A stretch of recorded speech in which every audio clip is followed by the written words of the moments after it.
habiendo pasado tanta cantidad de tiempo desde la etapa desde la última etapa de construcción del hospital, de su apertura y al día de hoy, nos vamos encontrando distintos jefes de servicio del hospital, distintas gestiones del mismo equipo de las Damas Rosadas, del mismo equipo del hospital, del mismo equipo de la Secretaría de Salud. Quiero decirles más o menos cómo fue esta historia. Ya todo lo que se dijo nos representa.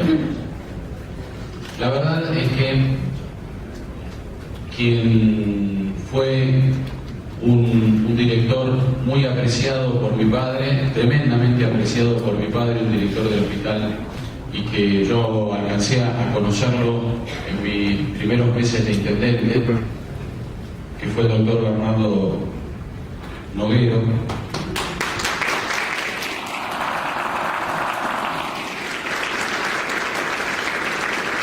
Antes de ser intendente, unos meses antes de ser intendente, me acerca más o menos cómo estaba la cuestión de la infraestructura del funcionamiento del hospital en el lugar viejo.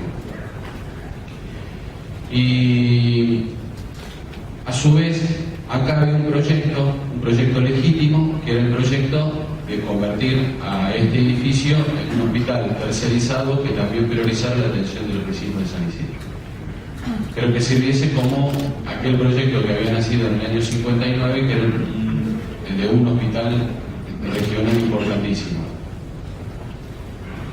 En aquel proyecto nosotros todavía no habíamos nacido, sí Eduardo Prado, que lo vieron ahí cuando ponen la piedra fundamental, pero era chiquito, tenía 22 años. Y sin bigote también.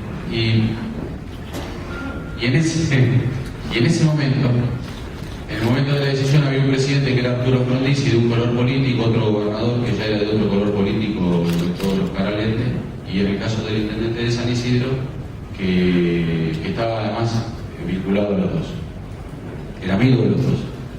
Yo además era médico.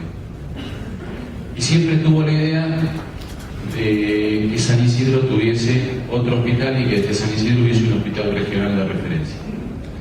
Bueno, los golpes de Estado hizo que el producto que era para la construcción de este hospital, que era el 2,5% de las apuestas, que los había logrado Melchor Pose con una batalla cívica muy fuerte para lograr esos recursos volcados neto al hospital de San Isidro. Cuando vino el golpe de Estado que cae Frondizi, a partir de ahí ese recurso se pierde y va a las rentas generales. Y virtualmente se interrumpe la construcción de este hospital. Mi padre dejó cerrada la caja de cada uno de los pisos para preservarlos. E increíblemente, no esta que es una aula nueva, pero todos los resto del edificio, si uno mira los mosaicos, las aberturas, etc., está todo intacto de cómo fue preparado para aquel momento. Es decir, se cerró la caja del edificio para que el edificio no tuviese deterioro y se guardaron todos los elementos para proseguir la obra del hospital. Los mosaicos, en alguna otra experiencia, en algún otro lado, si los hubiese llevado uno que pasaba, los hubiese vendido un infiel, las aberturas ni qué decir, y todo se guardó. Es como que hubo un algo que preservó la decisión de que San Isidro, de una manera o de otra, de manera regional o de manera municipal, iba a tener ese hospital. Cuando Bernardo Noguero me acerca cómo estaba el antiguo hospital, me dice, bueno, vos sabés que sigue la tercerización en donde van a atender a vecinos de San Isidro, y decidimos con tu padre el hecho de que seguimos atendiendo acá, en un consenso que hay con todos los médicos del hospital, seguimos atendiendo como hospital municipal. Estábamos hablando del viejo edificio. El viejo edificio no tenía siquiera planos, o sea que era hasta muy difícil seguir cómo eran las roturas, cómo eran los riesgos, las pérdidas de gas. Las dificultades eran millones de pesos, de aquel momento que los millones eran dólares, era el final de la época de la convertibilidad, eran millones de pesos solamente la cuestión de la seguridad de los ascensores y la seguridad de las salidas de emergencia. Imposible el seguimiento de todas las líneas de servicio, porque el hospital ese era el producto además de muchas ampliaciones, y además hacía como 70 años había tenido un incendio que lo había devastado y habían reiniciado todo como habían podido. Y además el hospital tenía una productividad que era excepcional en relación, productividad no es una palabra que le gusta a los médicos, pero bueno, tengo que buscar otra palabra, pero el rendimiento era muy superior en relación a la infraestructura a la que disponían. Y entonces, ahí sí, algunos de los que están presentes, en el caso de lo de Héctor Prassel, Carlos Prassel, Fernando Romero, Eduardo Prado. Eduardo estaba cumpliendo funciones ya en otro lado de la nación, Carlos Prassel las cumplía en los dos lados, Fernando se había incorporado al equipo de obras públicas como subsecretario y Héctor seguía conmigo. Y una noche que estábamos, en realidad teníamos que descansar, pero descansábamos trabajando y hacía muy poquitos días que había subido. Y entonces le transmití lo que transmitía el Hospital Central de San Isidro, todavía en su vieja localización, y ni pensar que alguna vez se iba a trasladar acá. Lo de acá era el proyecto de la tercerización, porque había ausencia por parte de la jurisdicción nacional, de la jurisdicción provincial, es decir, de la nación, de la provincia y de todos los municipios aledaños respecto de conformar ese hospital regional que había nacido acá. A su vez no se tenía el 2,5% de las apuestas, que en algún momento fue enorme. El 80% en el año 83, cuando todavía no había nacido la democracia en forma definitiva, el 80% de los sueldos de San Isidro lo pagaba ese 2,5% de las apuestas del hipódromo del lugar.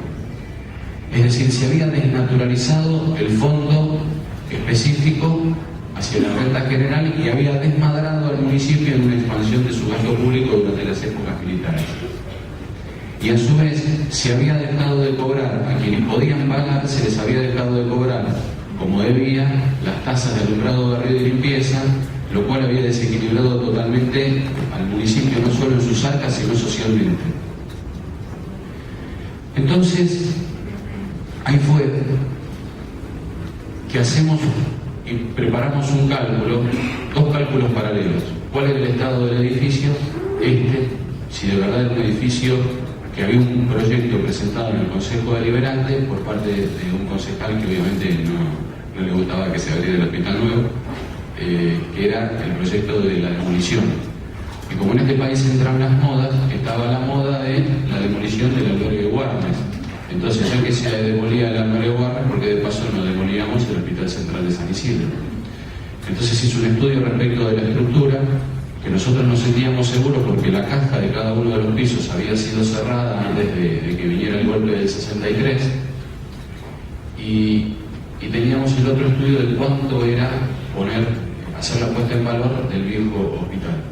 El cálculo nos dio que era muchísimo más dinero y todavía no se conocía cuánto más dinero debíamos gastar para adecuar el viejo hospital, y que era mucho menos dinero obviamente que hacerlo respecto de la puesta en valor del actual.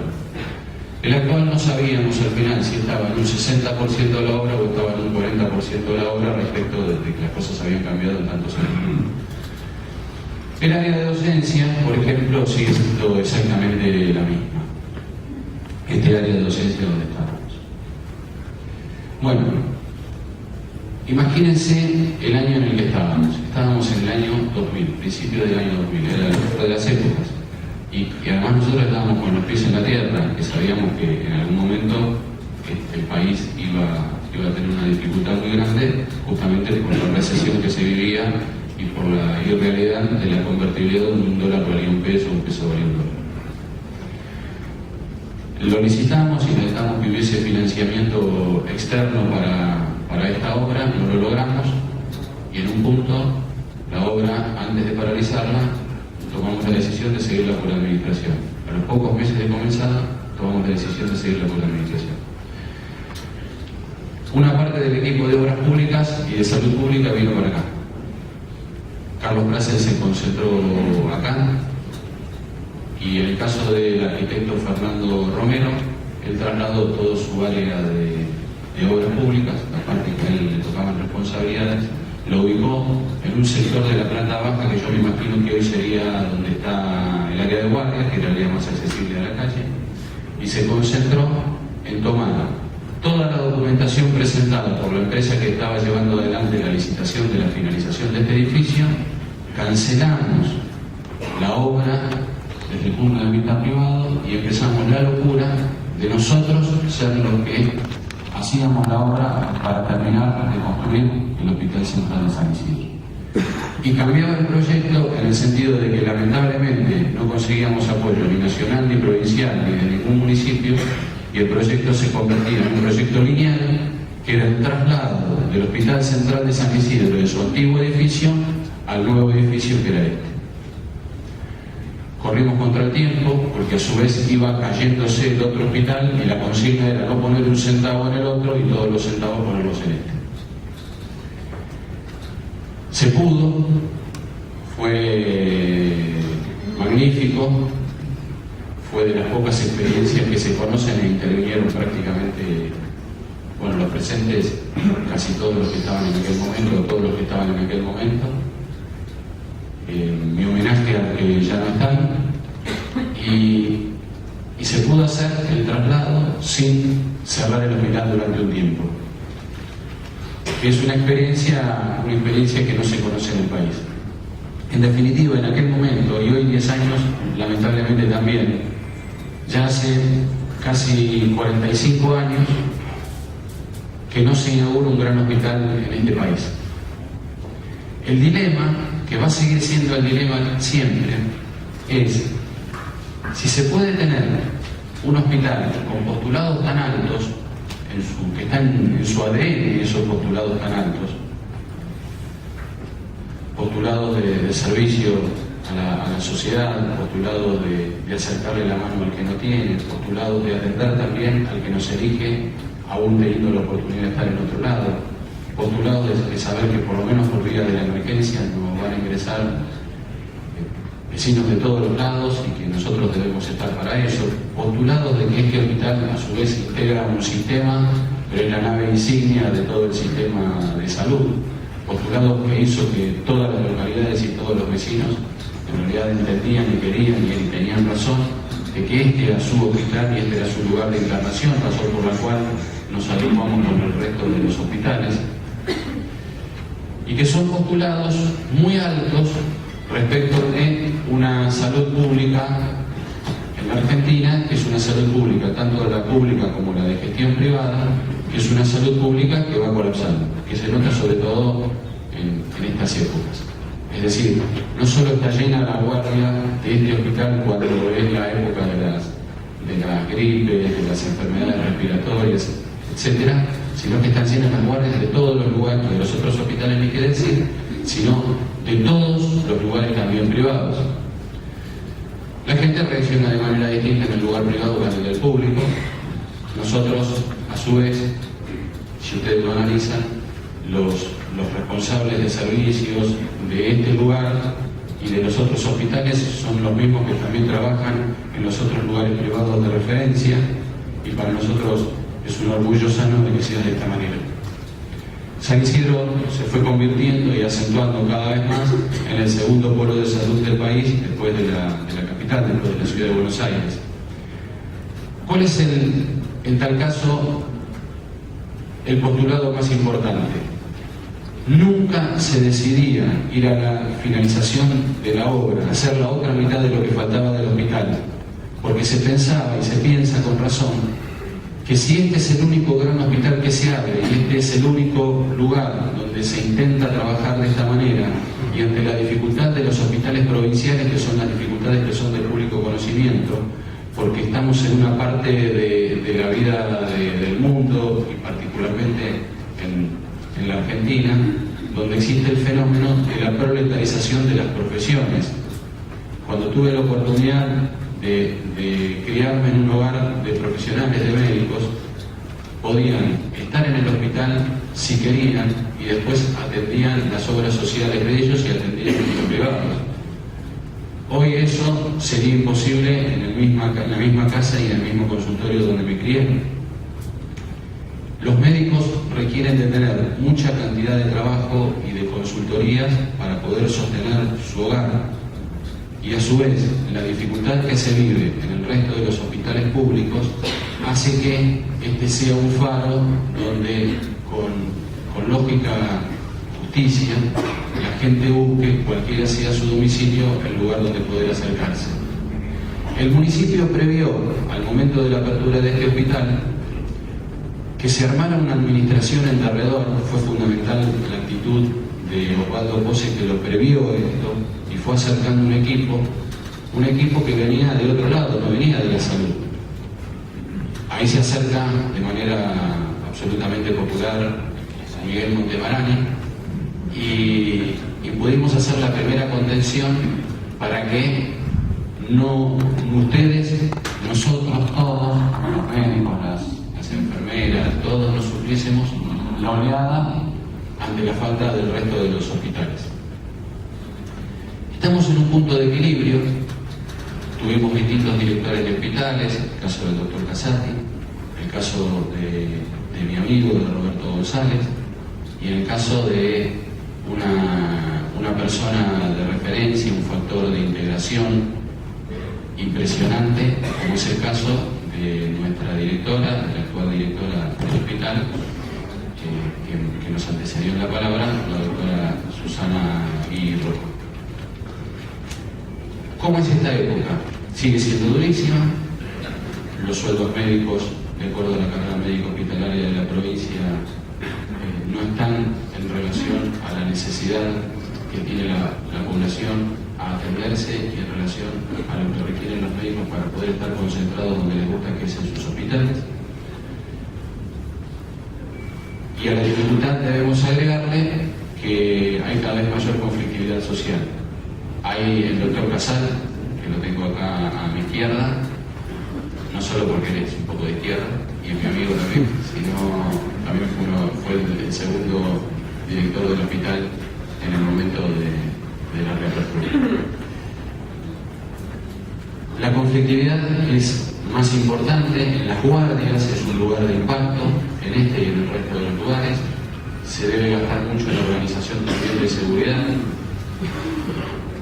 Es decir, que para poder sostener esto, el municipio tiene que abrazarse a su lugar, y el lugar se abraza, y yo veo que lo hacen con sinceridad, a pertenecer al municipio.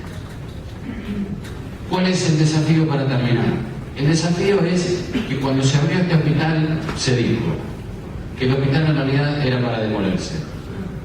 Bueno, estamos de pie. Que de ninguna manera este hospital iba a poder atender en un lugar tan grande. Seguimos creciendo. Que en tal caso un hospital no era un edificio, sino que un hospital era su ADN, era su escuela. El hospital es su ADN, es su escuela, y crece de esa manera. Los años que siguen, trabajamos todos, sabemos que más en este medio, ¿no? Sabemos que la saludo a Noemí, que me acompañó en todas las direcciones a nivel práctico. No quiero ir mencionando ahora porque sería injusto, porque tal vez hay alguno que lo tengo a la vista en este momento y después no.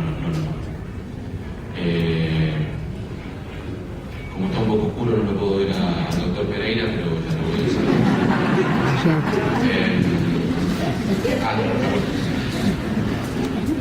Y el sentido más en este medio, el sentido que tiene la función del médico, la función del administrador, del gobernante, es resolver los problemas, es llevar adelante un plan. ¿Cuál es el motor? El motor, tenga uno creencias religiosas o no, pero puede no tener creencias religiosas, pero llevar una vida espiritual. Es más, puede llevar una vida espiritual muchísimo más profunda y no tener creencias religiosas. El sentido es entonces el que quiero decir que es un sentido trascendente. Hacer algo que trascienda en el tiempo, que trascienda a las siguientes generaciones, que deje una huella. Que para terminar se me hizo largo. La huella es que si era difícil pensar que este hospital iba a seguir y las premoniciones eran muchas malas de que 10 años después este hospital, y lo charlábamos siempre con Martín Duarte cuando él me explicaba cómo era que funcionaba la idiosincrasia del médico, este hospital a los 10 años pensábamos que no se iba a sostener a sí mismo. Pasaron los 10 años. Los 10 años nos encuentran mejor. Los 10 años nos encuentran en un punto además de integración de toda su vida, de la vida interna que tiene la medicina, sus profesionales, sus auxiliares. Un mecanismo de integración que funcionó. Entonces, en tal caso, un día no vamos a estar, un día no voy a ser intendente, un día van a seguir otros, un día otros van a ser los directores del hospital, otros serán los jefes de servicio. Van a seguir concurriendo oleadas de personas a la guardia buscando este lugar. Deseamos que haya muchos lugares como este para que todos los argentinos tengan derecho a eso y para que el impacto sea menor sobre este lugar. De manera programada, los vecinos van a venir a su lugar.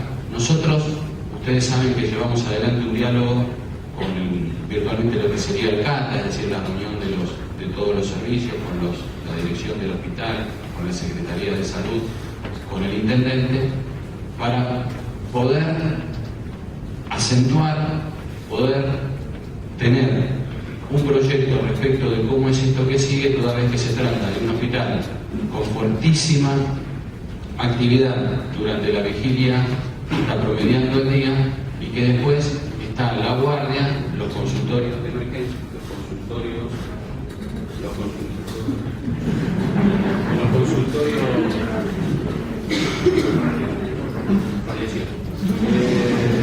los consultorios de emergencia son los que quedan promediando el día, y después de los consultorios de emergencia lo que nos encontramos es que nuestros profesionales, nuestras enfermeras quieren seguir trabajando en el hospital, no les gusta ir a trabajar a otro lugar, y nosotros en tal caso, y para saludarlos a todos, lo que decimos es que el sentido trascendente para quienes ya vienen del antiguo hospital, quienes se formaron en el actual hospital, y para los años que siguen, es que este proyecto que intentamos acentuar en el CATA ampliado, porque me recibe a mí, es el de cómo poder sostener estos postulados que son tan altos para que desde este hospital se trabaje para que exista una sociedad más justa.